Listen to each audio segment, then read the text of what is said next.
Buenas tardes, bienvenidos, bienvenidas a la conferencia inaugural del Máster en Antropología.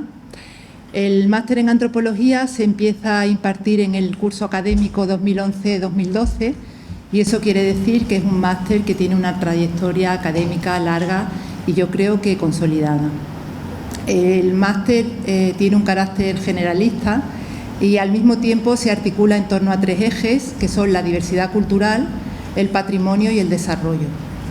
La diversidad cultural entendida en un sentido amplio, es decir, no solo como la diversidad étnica, sino también como la diversidad sexogenérica, la diversidad sexual, la diversidad religiosa. El patrimonio entendido en un sentido holístico, como aquellas manifestaciones de la cultura material e inmaterial que permiten a un colectivo autorreconocerse y generar procesos de identificación. Y en ese sentido pues nos interesamos por los procesos de puesta en valor, de salvaguarda del patrimonio y el desarrollo entendido desde el paradigma de la sustentabilidad o del desarrollo sostenible.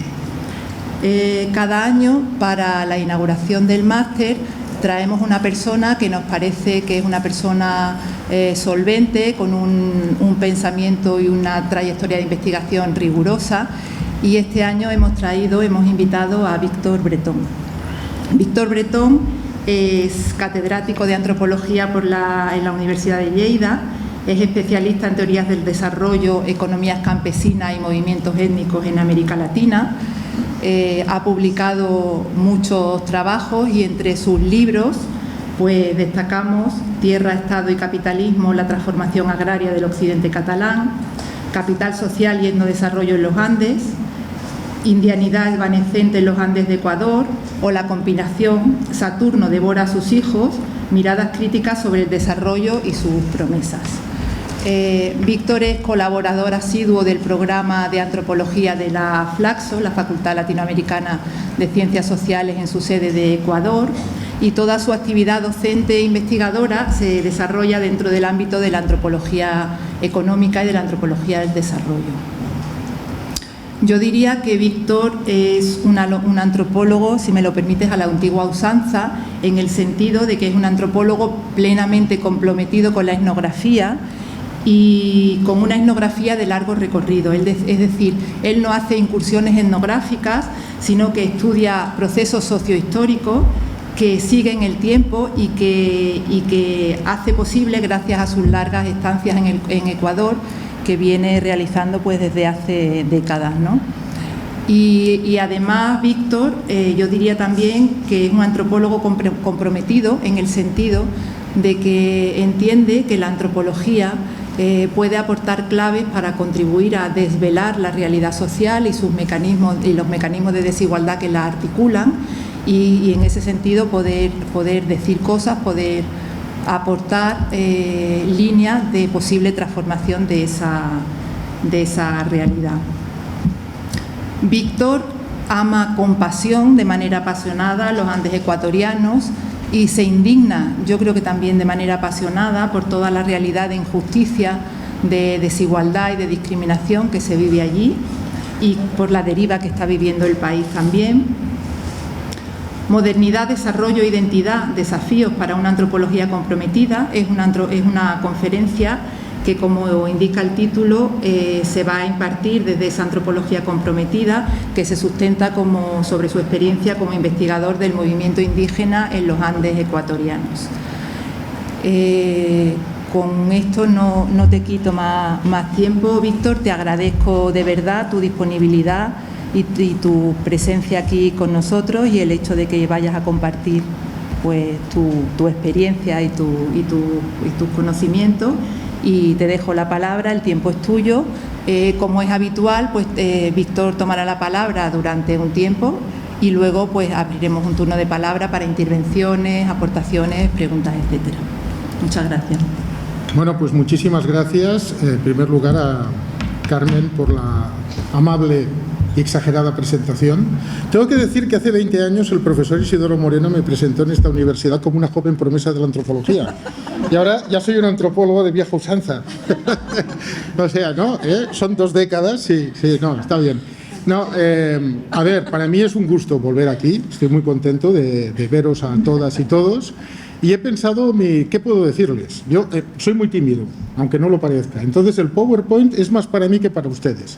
Así me escudo en la cosa esta. Y si me quedo en blanco lo leo y ya está, ya hay unas fotos. Pero estuve pensando y me interpela a mí mismo sobre por qué he hecho y por qué hago y por qué continúo haciendo lo que hago. Y claro, a mí me gustaría tener una encuesta cualitativa, bueno, es un oxímoron, encuesta y cualitativa, pero me gustaría tener una aproximación cualitativa de por qué os habéis apuntado a un máster de antropología. ¿Por qué hacemos lo que hacemos? Yo creo que es una reflexión ineludible y un poco esto me ha llevado a mí pues, a proponeros una serie de reflexiones a partir de mi experiencia como antropólogo. Cuidado, porque la antropología es muy peligrosa. Yo hice mi tesis sobre el franquismo en la Cataluña interior y de repente me enamoré de un páramo en los Andes y llevo 30 años allí. Aunque esté aquí, continúo estando allí. Entonces, pueden pasar estas cosas con la antropología, ¿no? Y pensé en este título, con lo cual, en realidad mi charla tiene dos partes y voy a empezar al revés. Quiero proponeros unas reflexiones abiertas, nada sistemáticas, muy sui generis, sobre qué sentido tiene, si tiene algún sentido, yo creo que sí, una antropología comprometida y desde qué puntos de vista. Y en segundo lugar, quisiera hacer una reflexión sobre cómo esa antropología comprometida me obliga a mí a posicionarme frente y alrededor y dentro de la realidad en la cual estoy inmerso, como investigador y como partícipe. Un poco por ahí quiero que vaya la cosa. Vamos a ver. Primero esta cuestión. A ver, ¿para qué dedicar tiempo, energía, recursos y vida a las ciencias sociales? Vamos de lo general a lo particular. En primer lugar, lo que me parece que es evidente que nos tenemos que preguntar, ¿ciencias? ¿Qué es eso? Entonces yo creo que hay que desmitificar un poco las cosas.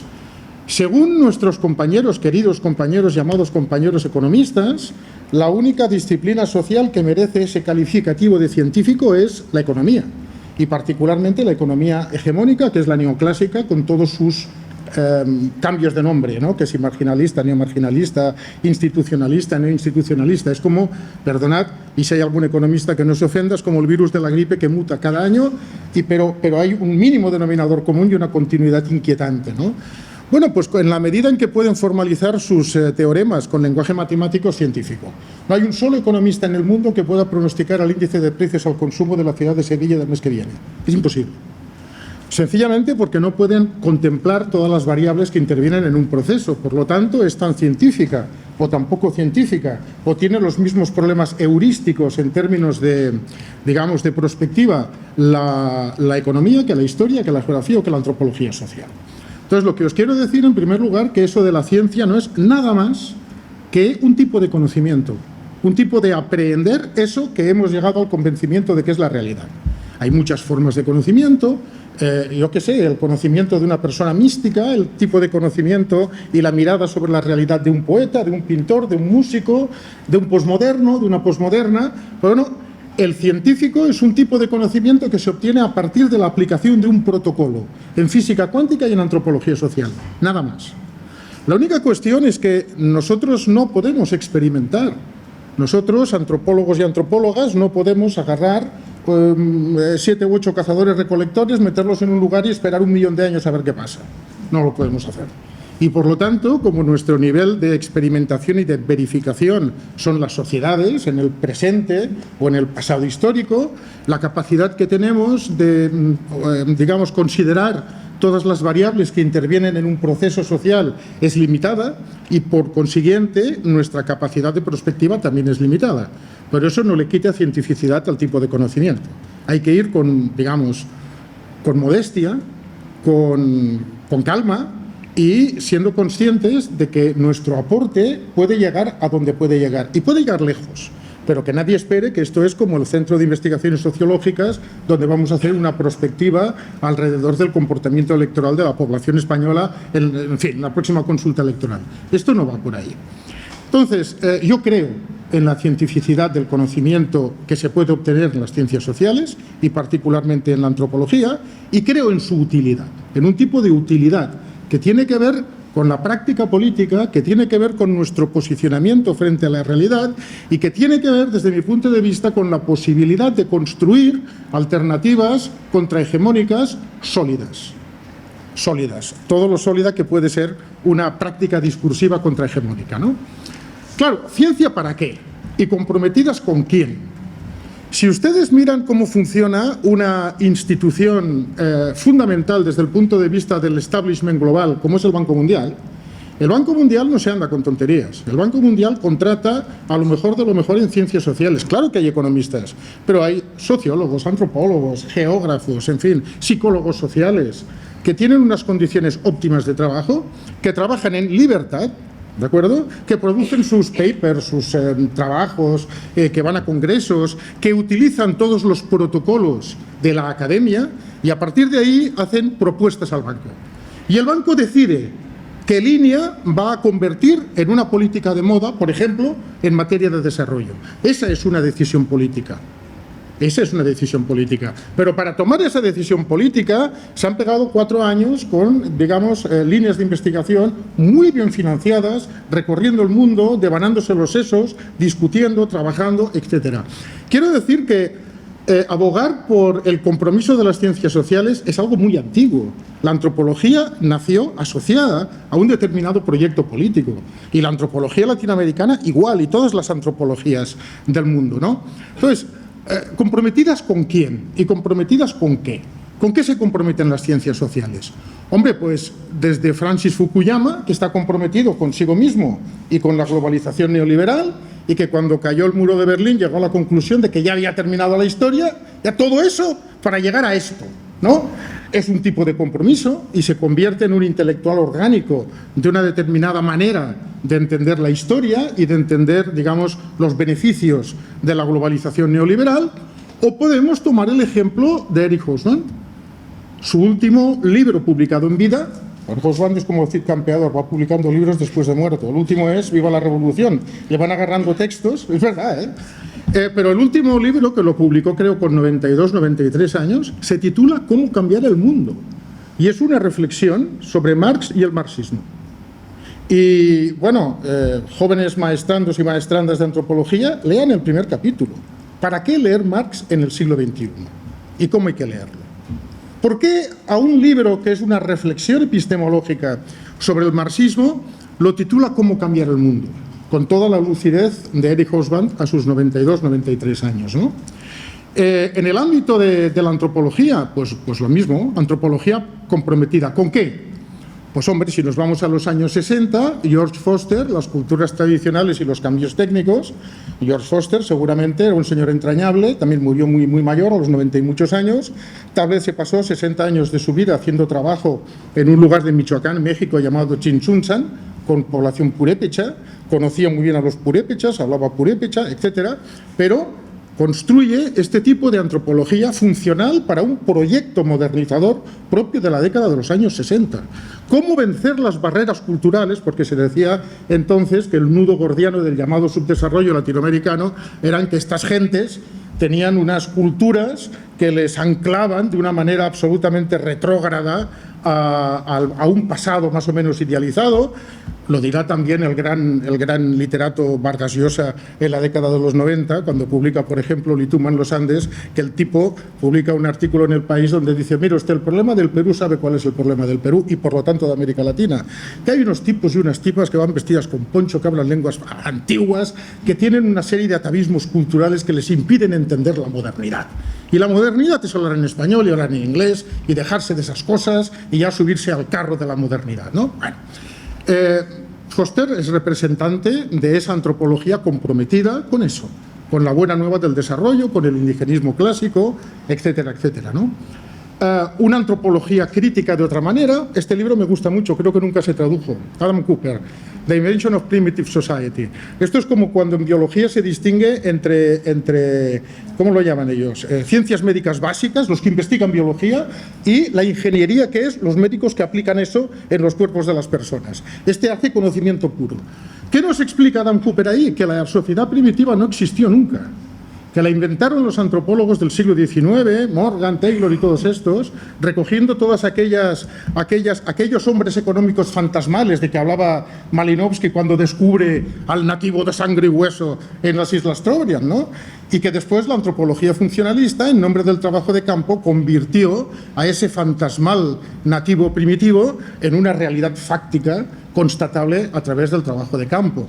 Bueno, pues es un tipo de conocimiento muy útil, ¿no? Muy en la línea también de Eric Wolf, cuando él planteaba en Europa y los pueblos sin historia que, oiga, mire usted, a partir de 1492, tomado el año obviamente como metáfora, no existen precipitados prístinos de una identidad ancestral en ningún lugar del mundo, ¿no?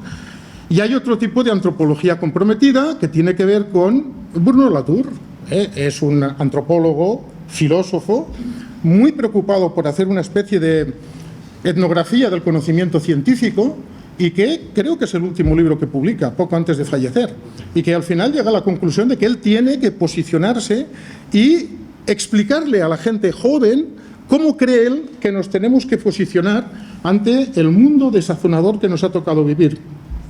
El libro está escrito durante el primer mandato de Trump, por lo tanto es muy actual y lo que él está planteando ahí tiene mucho que ver pues, con lo que está aconteciendo ahora en el mundo, ¿no? Volviendo a esto, vamos al ámbito específico de la antropología, ¿no? Volviendo entre el conocimiento, la denuncia y la praxis. El conocimiento puro, el Arturo Escobar, ayer lo cité y me arrepentí después, ahora voy a hablar bien de él.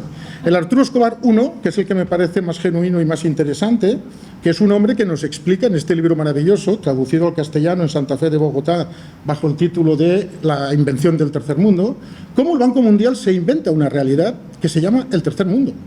Y cómo el Banco Mundial va a un Estado soberano llamado República de Colombia a explicarles que ellos son subdesarrollados y que las élites quedan fascinadas con el descubrimiento estadístico de que son subdesarrolladas y que, por lo tanto, necesitan, como el agua de mayo, que venga toda la cooperación técnica del Banco Mundial, de los aparatos indigenistas, de los ingenieros y toda esa cosa.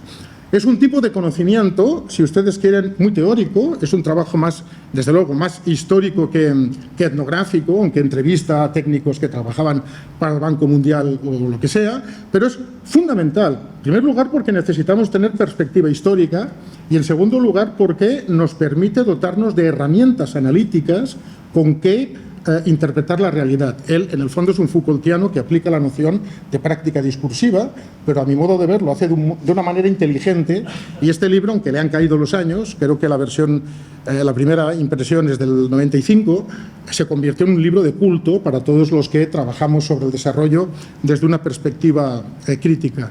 La denuncia, este es un libro emblemático, James Ferguson, y el título es bestial, The Anti-Politics Machine, que no sé, esto es un trabajo etnográfico. Él se va a Lesoto, en Sudáfrica, y explica cómo el Banco Mundial se inventa que Lesoto es un lugar subdesarrollado, como en Colombia. Y va allá con toda su cosa, con todo su lenguaje tecnocientífico, cómo el lenguaje construye un régimen de verdad y cómo las propias gentes de Lesoto acaban convencidas de que necesitan la ayuda del Banco Mundial, etc. Pero las conclusiones van más allá, porque el discurso del desarrollo, la praxis del desarrollo y su capacidad de seducir a todo el mundo, a tirios y troyanos, los desarrollados porque quieren desarrollarse más y los presuntos subdesarrollados porque quieren desarrollarse, lo convierte en una verdadera maquinaria antipolítica, ¿no? Porque, digamos, todo lo que tiene que ver con la mejora de las condiciones de vida de las personas pasa del ámbito de la política y, por lo tanto, pasa del ámbito de la reivindicación, por ejemplo, eventual de una redistribución de la renta, al ámbito de la técnica, al ámbito de la transferencia de conocimientos, que es un ámbito, obviamente, de poder, en virtud del cual unos que presuntamente tienen el saber les dan a otros que presuntamente no tienen el saber y les van a apoyar y les van a ayudar. O sea, eso que se llama cooperación al desarrollo, que es una, digámoslo así, es un imperativo moral, pero que en los tiempos de la vieja economía política lo hubiéramos llamado un ejercicio genuino de neocolonialismo. Bueno, esto es un libro de denuncia. Y luego tenemos la vinculación de la denuncia y el conocimiento con la praxis. Bueno, aquí está el profesor Isidoro Moreno, yo no sabía que iba a estar, y había añadido este libro de Antropología y Compromiso, homenaje al profesor Isidoro Moreno, además compilado por Pablo Palenzuela, que nos dejamos el día de ayer. Entonces, qué mejor ejemplo que, digamos, una vertiente del activismo que tiene que ver con la experiencia acumulada por décadas de trabajo en el ámbito de la etnografía y la antropología, ¿no? Yo creo que por ahí va, y por ahí va el sentido práctico y el sentido que tiene el hacer lo que hacemos y formarnos en lo que nos queremos formar, ¿no? ¿Qué desafíos nos plantea esta antropología comprometida y con, digámoslo así, con voluntad social? Bueno, en primer lugar, la necesidad de un conocimiento de los procesos sociales renovado, crítico, desde abajo y desde adentro. ¿Qué podemos ofrecer desde la antropología? Nos dedicamos a estudiar la sociedad, bueno, y los historiadores también, y los geógrafos, y los psicólogos sociales, y no sé qué. Bueno, el tipo de conocimiento que nosotros aportamos es un conocimiento desde abajo y desde adentro. Cuidado, no es un conocimiento local, o no solo, es el análisis de problemas globales a escala local, que es otra cosa, ¿no? Y a partir de ahí la contrastación y a partir de ahí la posibilidad de generalizar modelos explicativos de largo alcance. ¿Con qué objeto? A mi modo de ver, pues contribuir en la medida de lo posible y con mucha modestia a cimentar discursos contrahegemónicos sobre los que construir proyectos emancipadores. La genialidad de probablemente el filósofo más brillante del XIX, que fue Karl Marx, de escribir El Capital, no hubiera sido posible, probablemente, sin la obra de todos los reformistas sociales, de los socialistas utópicos, desde Rousseau hasta el momento de la escritura del propio libro del Capital. Entonces, no vamos a ver una transformación de aquí para mañana, no vamos a construir un modelo de aquí para mañana, pero sí, con toda la modestia del caso, podemos y debemos poner granitos de arena que permitan trabajar en esa dirección. Y por eso os digo, cursar un máster de antropología es un acto político. Y hacer una tesis es un acto político. Decidir qué es lo que vas a estudiar, desde qué perspectiva, desde qué director, con qué bibliografía. Si nos vamos a dedicar, pongo un caso concreto, año 2003, en la Amazonía ecuatoriana hay una masacre de Tagaere Taromenane, que es uno de los grupos étnicos supuestamente incontactados, eso no existe. Pero es un grupo étnico en aislamiento voluntario, porque conocen muy bien lo que pasó con sus parientes Tagaere Taromenane cuando entraron en manos de la lógica de las petroleras, etcétera, etcétera, ¿no? Bueno, oye, ¿dónde estaban los amazonistas? ¿Dónde estaban? Pues en la Flaxo, Ecuador, se acababa de publicar una monografía sobre el mundo onírico de los Tápara. Una monografía fascinante. No digo que no haya que estudiar el mundo onírico de los Tápara, pero en un contexto, y ahora no me quiero poner neoclásico, de recursos escasos. Hay que tener una priorización de los temas a investigar. Y claro, cuando las prioridades de los sures globales las marcan las agendas de investigación, en este caso de no sé qué universidad de París, digamos, los recursos se gestionan de una manera y se dejan de gestionar en otra dirección. ¿Dónde estaban los amazonistas? Laura Rival, el Philippe Descola, todos estos, aparte de discutiendo sobre el mundo onírico de los táparas. ¿Dónde estaban, no? Cuando sencillamente los están asesinando. Entonces, elegir la tesis, decidir el tema, priorizarlo y pensar desde qué paradigma y con quién es una voluntad, digamos, es una decisión de carácter política. Frente a los relativismos fragmentadores y desmovilizadores, una cosa es el relativismo como una actitud intelectual frente a la alteridad y otra cosa es el relativismo posmoderno del buenismo absurdo de que todo el mundo es guapo y bonito. Pues mire usted, no va por ahí. Frente a los esencialismos nuevos y resignificados y frente al inestable mundo de la posverdad. Estamos en un momento, yo no sé, pero también creo que lo comentábamos ayer. El asunto es muy grave. No es que resulta que creíamos que existía algo que hemos convenido de llamarle verdad. Una lectura filosófica interesante. ¿Cómo se llama? Materialismo y empiriocriticismo, de Lenin, donde él discute si existe la realidad o no existe y se va al obispo Berkeley y continúa haciendo una revisión del pensamiento empirista, Descartes y no sé qué, no sé cuántos. Lleguemos a la convención de que la realidad existe. Vale, todo bien. Entonces, ¿cómo nos enfrentamos a entender esa realidad? ¿Cómo hacemos? ¿No? Entonces, existía una realidad y habían unos y unas que eran los guardianes de esa verdad, ¿no? Muchas veces con una gran arrogancia, ¿no? Como que esa verdad científica no puede ser democratizada ni explicada al vulgo, porque no tienen la naturaleza ni las neuronas necesarias para entender esa complejidad, pero esto ha sido sustituido por un paradigma en el cual simplemente la verdad es irrelevante, no importa. No se preocupe, yo tengo hechos alternativos, que es lo que decía la portavoz de la Casa Blanca en el primer mandato de Trump, cuando le presentan las fotos de la toma de posesión de Trump. Digo, oiga, es que en la foto había más en la de Obama. No, es que yo tengo hechos alternativos. ¿Cómo que tengo hechos alternativos? Entonces, el mundo de la posverdad es un mundo que nos obliga moralmente a posicionarnos frente a eso, porque la verdad resulta que es irrelevante. He traído esta cita de esta mujer, Marian Martínez de Bascuñán, porque estoy leyendo el libro y me pareció que venía a cuento, ¿no? Sí, bueno, cuando los intelectuales abandonan la esfera pública para buscar la verdad en soledad, pueden acabar convirtiéndose sin quererlo en cómplices del poder o bien en profetas resentidos que desprecian a la opinión pública. En fin, lo pongo como aviso navegantes, ¿no? Estamos en ese mundo, en ese escenario muy resbaladizo, y creo que hoy más que nunca sí necesitamos posicionarnos desde las ciencias sociales con firmeza, con la modestia del caso, frente a ese mundo de posverdades. Y he pensado, pues, digamos, ilustrar esto con mi propia experiencia, como todas estas reflexiones que he hilvanado de manera muy sui generis, pensando en vosotros y vosotras que empezáis la singladura de este viaje fascinante por el máster de antropología, ¿cómo lo ligo, cómo me obliga a mí a reposicionarme después de 30 años de estar estudiando movimientos étnicos en los Andes? Primero decir, por si no lo sabéis y no tenéis por qué, que el tema étnico en América Latina siempre ha sido un tema recurrente en las ciencias sociales, pero que particularmente a partir de la década de los 80-90 del siglo pasado, en determinados momentos se convirtió en un monotema. ¿Y por qué se convirtió en un monotema? Porque mientras Francis Fukuyama publicaba y publicitaba el fin de la historia, pues resulta que la historia no terminaba. Y resulta que ante la acometida final del capitalismo ultraliberal, la caída del muro de Berlín, la implosión de la Unión Soviética, el despiste que creían algunos cósmicos de la izquierda, de repente aparecen unas plataformas organizativas que en nombre de la identidad étnica ponen en jaque las estructuras de poder de escenarios, desde el punto de vista extractivismo, fundamentales en el mundo contemporáneo. Bueno, eso fue así en Chiapas en el 94, con los levantamientos indígenas de Ecuador de los años 90, con las marchas de los cocaleros en Bolivia, que condujeron ni más ni menos que a la refundación de la política de Bolivia y su reconversión en el Estado plurinacional de Bolivia, que no poca broma, porque era un cuestionamiento a los principios constitutivos de las repúblicas latinoamericanas como repúblicas, yo diría, masculinas, blancas y castellanohablantes, ¿no?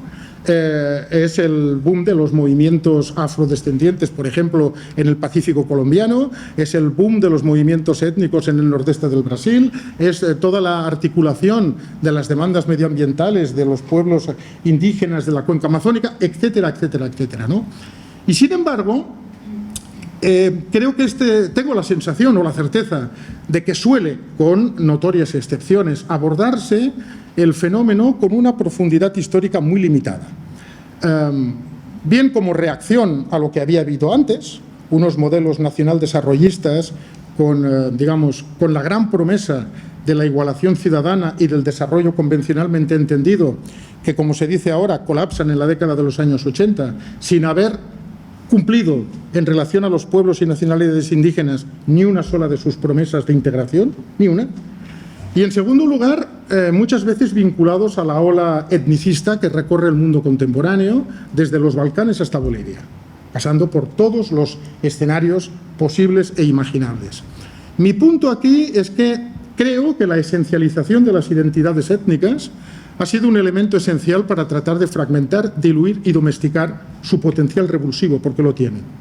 O si quieren, voy a decir una cosa que no pondría nunca por escrito, pero lo van a grabar. Me da la sensación a veces de que la identidad étnica cumple el mismo rol que la perversa idea de raza cumplía en el siglo XIX y principios del XX. O sea, una cosa determinista, un corsé que de alguna manera determina, ¿no?, el marco de acción de los individuos y de los colectivos. Ya el colmo de los colmos es cuando el Banco Mundial teoriza una línea de investigación sobre capital social, tratando de demostrar, imagínense, ¿por qué en los Andes, en el Ecuador, los indígenas tienen capital social y no así en Bolivia? ¿Será porque en Bolivia las organizaciones eran cocaleras y en Ecuador no? ¿No? Entonces, ¿Qué es o por qué el Banco Mundial en un determinado momento decide que la inversión en capital social es el mejor antídoto para desactivar la bomba étnica en los Andes? Y entienden capital social como un corpus cultural homogéneo que viene de la noche de los tiempos, que de repente la gente se da cuenta de que es andina porque se levanta por la mañana y siente un temblor y ve el volcán delante, no sé, una cosa así, ¿no? Profundamente esencialista, que en nombre del neoliberalismo triunfante lo convierte en un elemento proactivo desde el punto de vista del desarrollo. Es muy perverso. Entonces, bueno, en fin, la antropología es una disciplina especializada, en principio, en tratar de entender la alteridad. Y si una cosa hemos aprendido es que las identidades son fluidas y que las identidades cambian y que se reinventan y que se resignifican, ¿no? Entonces, yo creo que aquí tenemos mucho que decir y mucho que aportar a lo que debiera de ser un debate público. Por eso les planteo eso, ¿no? Creo en la pertinencia de una línea analítica sobre esa dimensión contingente de las identidades, de sus procesos de formación, de resignificación, de disolución, para tratar de comparar, para tratar de analizar, para tratar de reflexionar sobre los desafíos y sobre las oportunidades que plantean y sobre los riesgos que también entrañan en un determinado contexto político, ¿no? Desde luego no se trata de buscar matrices identitarias inmanentes, eso lo hace el Banco Mundial, eso lo hacen los turiferarios de la globalización neoliberal, eso lo hacen otros, ¿de acuerdo? Se trata de repensar la articulación histórica, yo diría, de dos grandes vectores que convergen ahí, la modernidad y el desarrollo. El desarrollo, a fin de cuentas, es el vástago más pequeño de la modernidad. Yo cuando hablo de modernidad hablo de un proceso cultural transecular que viene de la expansión europea, de la invasión de América, ¿no? Todos los reajustes culturales que tienen que ver con la articulación del sistema mundo y que se traducen en diferentes formas de actuar y en diferentes, digámoslo así, etos. Hay que leer también a los filósofos latinoamericanos. Hay que leer al, qué sé yo, ¿cómo se llamaba este? El Bolívar Echeverría, cuando habla de la modernidad en estos términos, ¿no? Hay que entender qué significó en la América colonial el etos barroco, qué significó el etos iluminista, qué significó el positivismo y qué significó, qué está significando el último vástago, que es este del desarrollo, ¿no? Y entender cómo, desde el otro lado, siempre el mundo de las identidades ha sido un elemento que ha, digamos, permitido articular las diferentes respuestas, las diferentes estrategias desplegadas desde la subordinación en un contexto donde nunca el poder se podía ejercer del todo y, por lo tanto, donde siempre ha habido un margen, no diré para la negociación, porque, bueno, la revuelta de Tupac Amaru no es precisamente una negociación, ¿no? Pero una respuesta desde el lado subalterno, digámoslo así, ¿no? Yo creo que ahí podemos entender este potencial extraordinario que trata de ser domesticado, que trata de ser colonizado, que trata siempre de ser conducido desde el poder con unos andariveles que sean compatibles con el modelo de acumulación hegemónico en cada momento histórico determinado. Entonces no hay que perder nunca la dimensión transecular de todo esto, no hay que perderlo nunca de vista y lamentablemente se suele perder de vista. Y bueno, en fin, creo que hay que entender esto desde esa perspectiva, lo cual no quita que uno o una tenga que meterse en el campo etnográfico, digámoslo así. Uno está el tiempo que está, pero siempre sin perder de vista que está estudiando lo que el viejo Marx llamaba como un momento determinado en la historia de una formación social. ¿Cómo llegué yo a esto? Bueno, yo llegué por casualidad, como pasa muchas veces en la vida, ¿no? Yo llegué a los Andes, había hecho mi tesis en España, luego me fui a México con una beca, luego me saqué otra beca y me fui a Ecuador y llegué en un contexto donde, según el pensamiento hegemónico, prácticamente no existían indígenas en América Latina. Era una cosa de 4 indigenistas, 6 antropólogos un poco locos, y si querías ver indígenas en México, mejor que te vayas a, no sé, al Museo de Antropología a ver las grandes, digamos, los grandes monumentos de las culturas prehispánicas. Bueno, estoy exagerando. Pero, desde luego, lo que nadie se esperaba es lo que me encontré yo en Ecuador, un levantamiento indígena. ¿Qué era eso? Un levantamiento indígena es encontrarte una ciudad blanco-mestiza en aquel momento, el centro de Quito, con todo su glamour colonial, con todo su barroco, ¿no? Con todo su pedigrí de un centro de encomenderos y terratenientes, literalmente ocupado por decenas de miles de personas vestidas con poncho y anaco.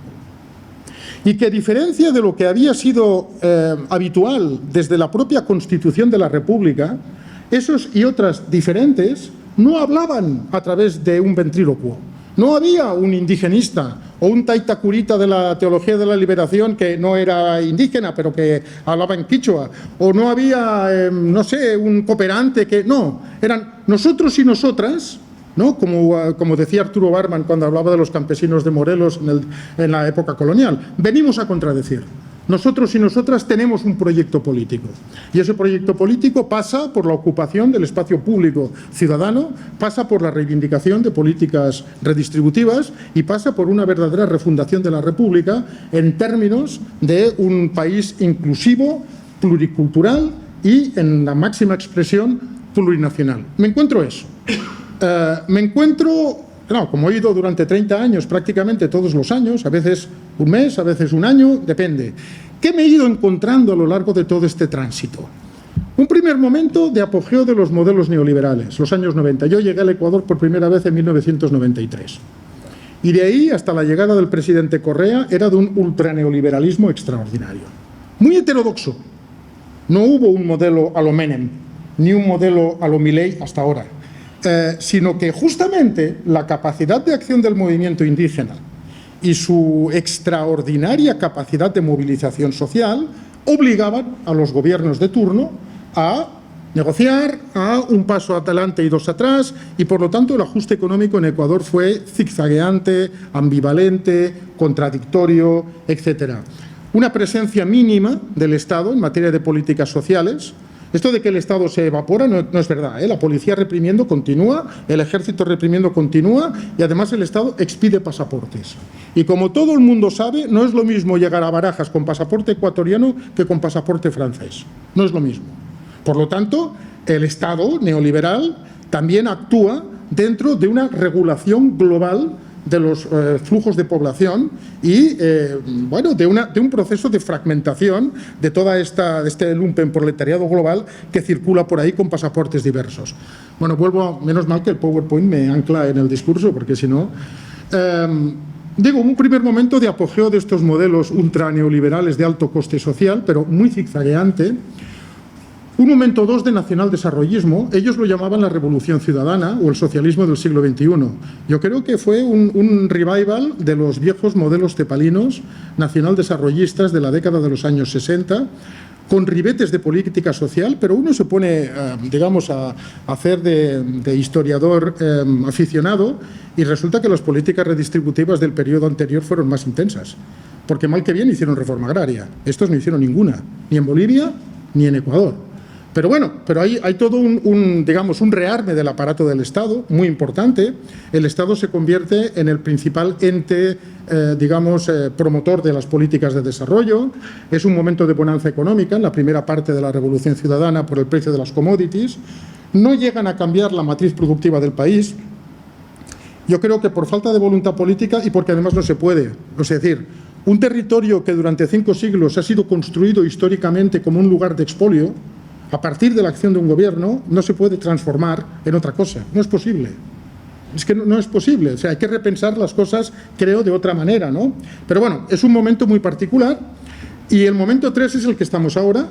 Saben que ha habido un levantamiento indígena muy fuerte, muy, digamos, duramente reprimido por las Fuerzas Armadas y la policía. Yo creo que estamos ante parte de la articulación de un modelo autoritario posdemocrático que en este momento se concreta en Ecuador, se concreta en Bukele en El Salvador, se concreta con Milei, en cada lugar con sus características peculiares y que desde luego tiene mucho que ver con lo que está haciendo los Estados Unidos. O sea, por ejemplo, todo esto de desplegar al ejército para cumplir funciones que históricamente hacía la policía, lo está haciendo Trump, pero lo está haciendo el presidente de Ecuador, que por cierto nació en Miami. Y además es el hijo de la fortuna más importante de Ecuador, propietarios de un emporio bananero con intereses diversificados, entre otros sectores, en la minería. Y que además, fíjense ustedes que Estados Unidos está desplegando un portaaviones por el Caribe cuando todo el mundo sabe que la cocaína fundamentalmente se comercializa a través de las costas de Ecuador. Pero bueno, son amigos. Entonces es un gobierno amigo que ya ha declarado el conflicto interior y que está, en fin. Esto nos llevaría por otros derroteros. Lo que les quiero decir es que yo me he encontrado con estos 3 momentos a lo largo de mi trabajo en Ecuador y que estos 3 momentos me los he encontrado con diversos actores. El movimiento indígena. En un primer momento, el momento neoliberal genuino, con una extraordinariamente fuerte capacidad de movilización y de interpelación a los poderes.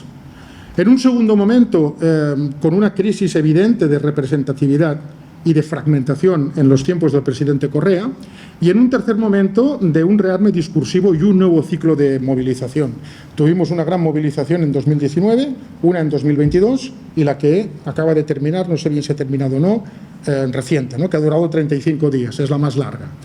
Fíjense que hay una relación inversamente proporcional entre la capacidad interventiva del Estado y la capacidad de movilización del movimiento indígena. En un contexto neoliberal o post-neoliberal o neoliberal autoritario, la capacidad del movimiento indígena de aglutinar importantes segmentos de la población, no necesariamente indígena, pero muy golpeada por los ajustes de alto coste social, es muy elevada. En los contextos, por lo menos durante la Revolución Ciudadana, de un Estado interventor fuerte, etcétera, la capacidad movilizadora del movimiento indígena fue menor. La hubo, pero fue menor. Y los organismos de desarrollo, privados, públicos y multilaterales. Y el Estado, neoliberal en el primer momento, nacional desarrollista en el segundo momento, neoliberal autoritario en el tercer momento. Bueno, de todo este juego de actores que están ahí, ¿no?, moviéndose, digamos, protestando, negociando, el Estado que en unos momentos reprime, en otros momentos reprime menos y tal. Desde una experiencia etnográfica, desde abajo y desde dentro, ¿a dónde me lleva todo esto? Algunos hallazgos sobre el terreno. En primer lugar, las trampas de las políticas multiculturales. Bueno, una primera constatación. El Estado siempre es enemigo de la alteridad. Le da mucho miedo. Da igual. O sea, y hay una especie de, digámoslo así, de resignificación permanente de viejos lugares comunes. Durante los años de apogeo neoliberal, es evidente, pero durante los años del correísmo también, ¿no? Una serie de prejuicios que uno encuentra en la literatura y en los trabajos de sociólogos y tal de finales del XIX que aparecen y que se resignifican y que vuelven a salir en cada uno de los episodios de movilización de los sectores subalternos. Y por lo tanto, en estos 30 años, un conjunto de medidas políticas que se han intentado ensayar para manejar la cuestión étnica, la cuestión indígena, con resultados diversos y, en cualquier caso, en términos generales, lesivos desde el punto de vista de una política real hacia los pueblos indígenas, realmente empoderativa y realmente, digamos, significativa desde el punto de vista de su acceso a recursos básicos. Nos hemos encontrado con intentos más o menos intensos de privatización de las políticas públicas. Ya en 1982 el Banco Mundial hace un llamamiento público al mundo de las ONGs para que intervenga en América Latina para, de alguna manera, llenar el espacio que dejaba el Estado, que se replegaba de las políticas sociales. En Ecuador y en todos los Andes, en Perú menos porque estaba el conflicto de Sendero y mientras duró el conflicto de Sendero no asomaron. Pero en Bolivia y en Ecuador el boom, la época dorada de las organizaciones no gubernamentales y los ¿cómo se llaman?, los organismos multilaterales de cooperación son los años 80, los años 90. La fragmentación del aparato del desarrollo, la dispersión paradigmática, no es que haga yo un panegírico de lo que fueron los modelos desarrollistas clásicos, ¿no? Pero uno ve la literatura de la década de los 60 y la palabra mágica se llamaba reforma agraria, por parte del Estado y por parte de los que la reivindicaban. En el año 2010, el paradigma es que no hay paradigma. Unos van de agroecología, otros de revolución verde, otros de empoderamiento. El último grito de los gritos es el etnoecodesarrollo sostenible y, en fin, y así vamos haciendo. Hay un proceso de etnitización de las intervenciones. Claro, cuando tú focalizas una parte del aparato del desarrollo para población étnicamente diferenciada, estás dinamitando los puentes de una acción colectiva de carácter transversal. Entonces, claro, los grandes levantamientos de los años 90, en el cual una parte muy importante del campesinado empobrecido, de los sectores periurbanos, se sentían interpelados por la agenda de demandas del movimiento indígena, dejan de estarlo en muchos casos durante los años de un intervencionismo del Estado focalizado de manera diferente a diferentes colectivos en función de su adscripción étnica. Y vuelve a aparecer esa capacidad con el nuevo ensayo de autoritarismo postdemocrático, donde, de nuevo, la CONAIE, que es la organización indígena más fuerte del país, tiene capacidad de articular un nuevo discurso de carácter transversal, ¿no? Desde luego, todo esto, o saben ustedes esa máxima de que a pesar de las buenas intenciones, bueno, sí, pero el camino al infierno puede estar empedrado de buenas intenciones. Muchas de estas políticas generaron procesos de diferenciación interna muy notorios dentro de las propias élites dirigentes de los mundos indígenas, y se ensayó una suerte de régimen de multiculturalismo neoliberal, yo diría que como dispositivo antipolítico. A fin de cuentas, el capitalismo neoliberal aprendió, tarde y mal, pero lo aprendió, que desde el punto de vista de los intereses de la industria petrolera o de la minería a cielo abierto, que la República del Ecuador sea pluricultural o plurinacional o no es irrelevante. Y que Bolivia sea el Estado plurinacional de Bolivia, desde el punto de vista de los intereses de Brufau y de gas natural, ahora llamado Naturgy, es irrelevante. Van a continuar expoliando, haciéndose asquerosamente ricos y van a continuar con la misma dinámica de siempre. Incluso desde determinados puntos de vista puede ser más fácil negociar con una organización de segundo grado de los Guarani, que son 1.700 individuos, los únicos en el mundo que hablan guau, y que tienen que negociar con la Chevron, por ejemplo, que eso tuviera que pasar por el filtro del Estado con un ministro. En fin, son estas cosas que el capitalismo neoliberal ha aprendido muy bien y que de alguna manera es como la resignificación de la vieja política de comprar la libertad por un plato de lentejas o por una cuenta de vidrio. O sea, sí, reconocemos una serie de derechos culturales que son importantes, que tienen que estar en la Constitución, pero luego en la praxis cotidiana el ejemplo paradigmático es el reconocimiento de la territorialidad de los llamados pueblos ancestrales u originarios, pero el mantenimiento del subsuelo en manos del Estado, su licitación en manos de transnacionales que después van a negociar en Perú, en Bolivia, en Ecuador, en Colombia, con las organizaciones de los presuntos usufructuarios del territorio que no del subsuelo. De todos modos, también hay otros hallazgos, ¿no? La proliferación de políticas identitarias como respuesta a las demandas indígeno-campesinas y el recurso a la identidad étnica, pienso que no tiene por qué ser incompatible con discursos capaces de aglutinar la acción colectiva. Eso fue así en los levantamientos de Ecuador de los 90, eso fue así en 2019, fue muy así en el año 2022 y ha sido también así en este momento, a pesar de un elemento desmovilizador de una parte importante de las clases medias, que es toda la retórica del conflicto interno y la movilización del ejército en las calles y en las carreteras. Un elemento, el miedo, ¿no? El miedo y toda la maquinaria propagandística del gobierno y del presidente de la República alrededor de el conflicto interno. En fin, de todos modos, la extraordinaria capacidad de ese discurso identitario de entretejer una red de alianzas de carácter transversal es muy poderosa y es algo que tenemos que tener en consideración porque tiene una cara de versatilidad y de posibilidades desde la agenda subalterna y reivindicativa y movilizadora, pero también tiene una serie de riesgos que hemos podido constatar a través del desplegamiento de todo ese tipo de políticas que se pueden resumir en el título del libro de Ferguson de la Anti-Politics Machine, ¿no? Bueno, ¿a dónde vamos con todo esto? Más hallazgos sobre el terreno. Creo que a mí, por lo menos, me ha llevado a desdeñar las aproximaciones, obviamente, esencialistas a las identidades y, en primer lugar, considerar la heterogeneidad interna del mundo indígena. Heterogeneidad en términos intra e intergrupales, ¿no? La agenda probablemente de los pueblos amazónicos es diferente de la de los pueblos andinos y dentro de los pueblos amazónicos los hay que están con la minería y los hay que están en contra de la minería y hay que tratar de entender cada una de esas posiciones. Yo recuerdo en Flaxo, empezando a dirigir tesis de máster justamente, ¿no? Entonces hubo un tiempo en que venían los estudiantes y las estudiantas así muy con una idea muy politizada, en el buen sentido. Bueno, ¿y cuál es tu hipótesis de trabajo? Yo quiero analizar la resistencia del pueblo ante la penetración del capital. Para. Primero, que la noción de resistencia es uno de los conceptos más ideologizados que te puedas imaginar. No es una categoría analítica, es otra cosa. Primero vamos a entender las prácticas. Vamos a entender cuáles son las estrategias de producción y reproducción, vamos a entender cuál es la situación estructural de estos aguá y vamos a tratar de entender por qué están a favor, en contra, quiénes, hasta qué punto y en qué medida. Porque hay que tratar de entender, no solo son indígenas los, resistentes quinta esenciales desde el siglo XVI, hay otros muchos, desde los caciques y curacas del siglo XVI hasta las dirigencias actuales, hay todo un abanico de posibilidades y de posicionamientos de poder al interior de esos mundos indígenas que son extraordinariamente heterogéneos. Y la heterogeneidad al interior en términos de clase pura y dura. He traído una ilustración, que no quiero ser pesado con esto. Vamos a ver cómo vamos de tiempo. Bien, ¿no? 3 tipos de líderes y de lideresas. Miren este vídeo, por ejemplo. Para no estar ahí bendigando, para no darle comer a ustedes, maten rápido. A los indígenas matando, ¿qué crees que ustedes van a comer legumbres? ¿Ah? Van a comer ustedes porque tiene poco de plata, le compran.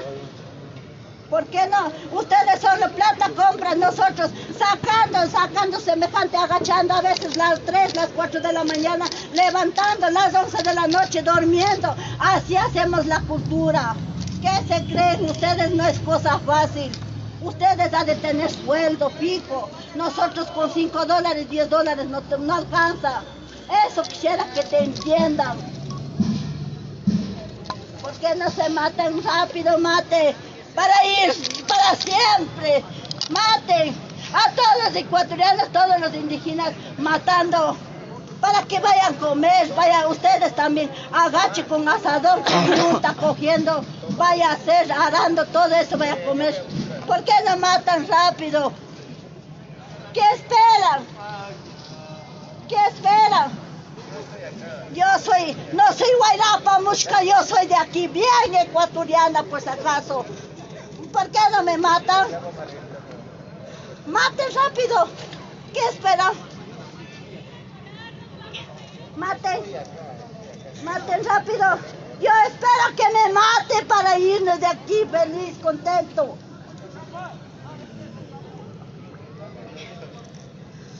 Maten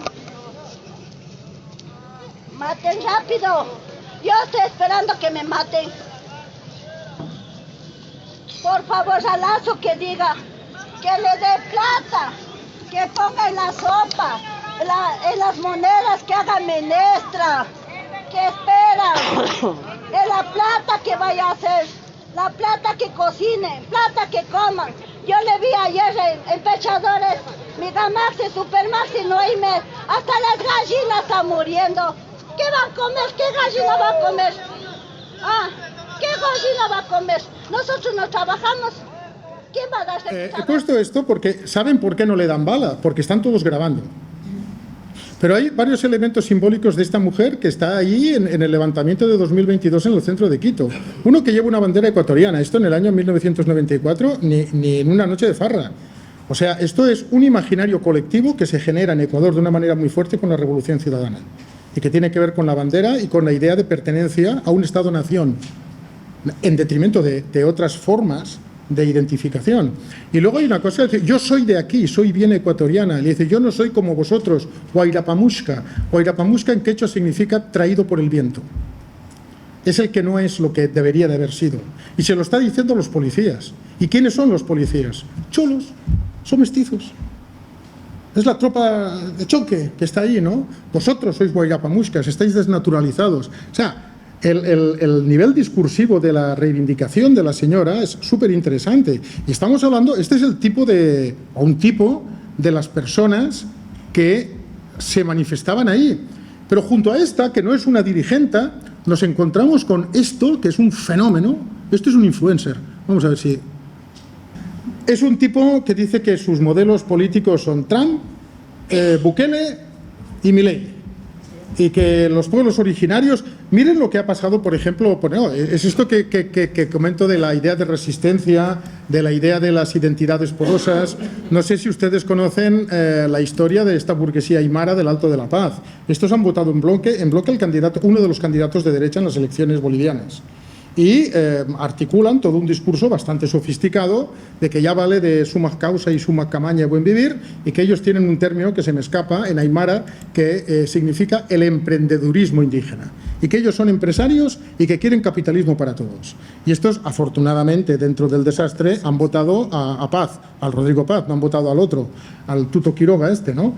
Pero quiero decir, esto había sido uno de los bastiones electorales del movimiento al socialismo de Evo Morales pocos años atrás.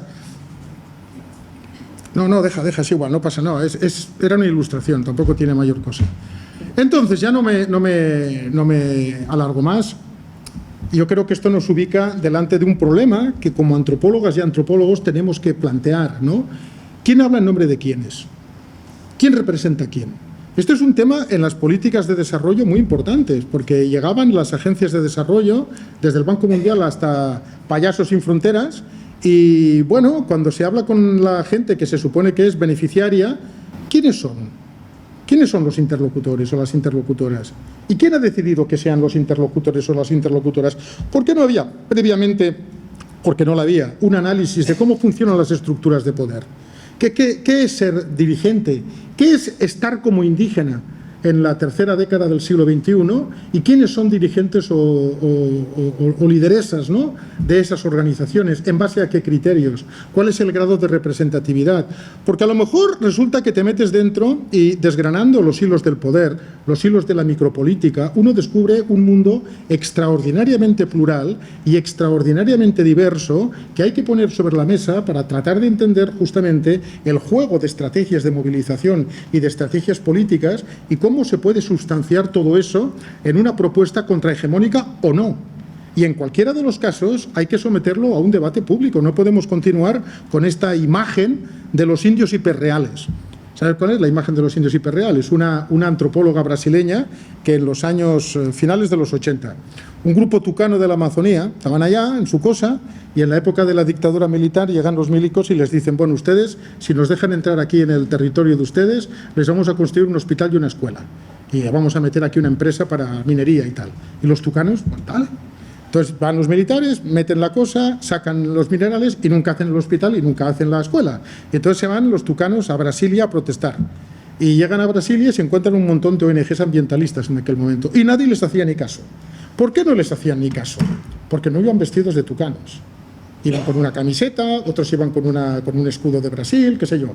Y entonces, bueno, y además eran percibidos como una especie de gente vendida porque habían permitido que mancillen su territorio, etcétera.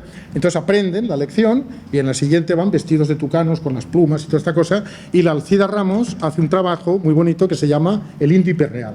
Cómo se construyen esas imágenes, ¿no?, a través del espejo de la cooperación al desarrollo, quién habla en nombre de quién, hasta qué punto y en qué medida se han sustituido unas formas de intermediación de esa alteridad, otredad, ventrílocuas por otras en términos de clase, quiénes han representado los roles de intermediación bajo las lógicas cambiantes de los sucesivos regímenes de gobernabilidad de la pluralidad. En fin, todo esto son preguntas que me han ido surgiendo en el camino. Y se me ocurre terminar con una reflexión sobre potencialidades de una antropología con vocación pública. Yo diría una vía de romper el aislamiento de la academia con relación al mundo del activismo y, ¿por qué no, de las políticas públicas? O sea, estamos sometidos a un régimen de verdad cuasi Foucaultiano. O sea, hablo en general, ¿eh? Aquí todo el mundo pensando en la revista de impacto para que un fulano en Wisconsin te lea, pero no el que está allí saliendo a la mani. No hay debate público posible porque estamos pensando en la plaza, todos tenemos la sana costumbre de desayunar, comer y cenar, no estoy cuestionando eso, pero estamos en un sistema de disciplinamiento del pensamiento crítico extraordinariamente poderoso. Y para cuando te das cuenta, has pasado de joven promesa a representante, como has dicho, de la antropología vetusta del pasado. Es así, y se nos va la vida en ello, es así, ¿no? Entonces, tenemos que pensar en fórmulas para romper el aislamiento de la academia. No puede ser que estemos en una torre de marfil pensando permanentemente en el cuadril 1 del Journal of no sé qué en no sé dónde. Tenemos que contestar los juegos de hegemonía que se dan en el mundo académico.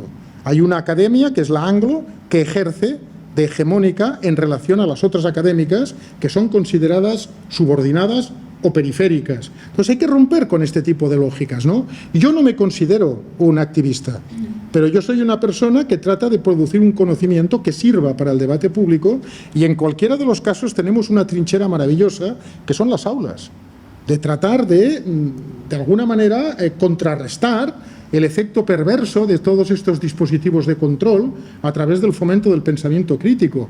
Efectivamente, producir conocimiento socializable y capaz de incentivar el debate entre los movimientos sociales, el tercer sector, etcétera. O sea, mi propuesta no es, oigan, ONGs, cierren todos, a casa, no. pero tenemos que pensar a dónde vamos, ¿no? ¿Y cuál es la agenda, si es que hay una agenda común? ¿O qué es lo que estamos haciendo? A veces, años atrás, cuando todo el mundo tenía en la clase los referentes cinematográficos que yo tenía, todo el mundo había visto una película que se llama La Misión. Ahora no la ha visto nadie, pero pues bueno, a mí me gusta. Fíjate cómo ha cambiado el mundo a mal, que cuando la vi yo debía tener tu edad y pensé, bueno, esto es una apología de la teología de la liberación, es una película conservadora. Oye, la volví a ver 25 años después y me gustó. Y pensé, o yo me he apeluconado, como dicen en Ecuador, o el mundo ha ido de mal en peor realmente. Pero bueno, yo les ponía el ejemplo. Una cosa es el Jeremy Irons, o sea, el jesuita que se va de la meseta o que se va de Cáceres y que se va al corazón de las tinieblas, ¿no? A civilizar y abrir las puertas del cielo a aquellos buenos salvajes que están allí con su proyecto civilizatorio, con las óperas en guaraní, con los violines y tal, y la buena fe que tiene el tipo y que es una buena gente y que deja una vida acomodada y se vaya y todo esto. Y otra cosa es el papel funcional que desempeña el tipo en la articulación de un régimen de poder. No, pues un poco desde el mundo del activismo y desde el mundo del ONGismo tenemos que pensar en esas cosas, y desde el mundo de la antropología. ¿Hasta qué punto y en qué medida, con todas las buenas intenciones, no podemos continuar alimentando un aparato de praxis sin teoría? No es posible. O sí, es posible y es tremendamente funcional. Eso es lo que interesa, ¿no? Entonces creo que es una buena apuesta y es una apuesta política esto del producir un conocimiento socializable y con capacidad de incentivar el debate. Sí, desde luego, pensar y aprehender el mundo con otros ojos, más allá de las narrativas modélicas al uso, pero sobre todo esto, la idea de la construcción del conocimiento como acto político. Y aquí hay que distinguir, una cosa son las disciplinas y otra cosa son los paradigmas. A ver qué paradigma. Yo apuesto por la economía política, pero no una economía política marta-harnekiana, aquello como si fueran los versículos de una verdad revelada, sino como una herramienta, como una caja de herramientas con la cual nos enfrentamos a los procesos sociales para tratar de entender las lógicas internas. ¿Y para qué queremos entender las lógicas internas? Para transformarlos. ¿Por qué Marx escribió El Capital, aparte de para ensanchar los estrechos límites del conocimiento del mundo liberal del siglo XIX? Oye, agarra al capitalismo de su época, lo lleva a la sala de disecciones, le abre la panza, explica cómo funciona, para tratar de ver maneras de trascender eso. Pues ese es nuestro papel. Y probablemente nos vayamos de este mundo sin haber atisbado una alternativa contrahegemónica, pero nuestra contribución tiene que ir por ahí. Yo apuesto por la economía política como paradigma. Creo que tenemos que pensar muy bien la priorización de los temas problema, objeto de estudio, y creo que tenemos que pensar y actuar en términos del retorno a la sociedad en forma de activismo académico. No puede ser que vampiricemos a las personas y al conocimiento de las personas a mayor gloria del Journal de Wisconsin. No puede ser. No puede continuar siendo que una serie de hubs privados estén marcando la llamada calidad de la producción científica del mundo. No puede ser. Entonces, yo creo que tenemos un pequeño margen de rebeldía. Y oye, volvemos a lo de las armas de los débiles. A lo mejor tienes que publicar en Wisconsin, pero al mismo tiempo puedes hacer una versión para publicar, en mi caso, en el Ecuador Debate, que tiene mucha más difusión, que no tiene evaluadores externos y que es una revista mucho mejor que la mayoría de los journals que yo conozco. ¿Entendéis? Entonces, bueno, un poco mi reflexión iba por aquí. Agradezco mucho la paciencia que tenéis y creo que podríamos abrir un diálogo, ¿no?